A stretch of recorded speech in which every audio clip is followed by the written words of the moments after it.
quasi que jo crec, fermament, que potser hi hauria gent que no hauria de tindre fills. És difícil saber on ficar la frontera, no? On es fica la frontera? On l'he ficat jo?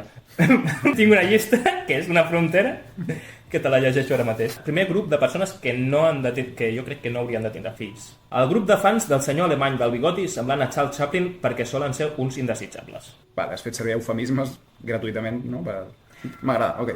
Segon, el grup de fans de Charles Chaplin, perquè tindrien més de 80 anys i ja no és edat de tindre un fill. Ja no toca. Tercer, el grup de fans dels grups de fans. Si no tenen personalitat, com volen tindre un fill? Compten els grups de Facebook? Això seria com els de Charles Chaplin, que ja tenen 80 anys. Quart, els Borbons, Elon Musk i qualsevol parella que vulgui tindre un fill per trencar la rutina d'una relació. És molt heterogènic, el grup, no?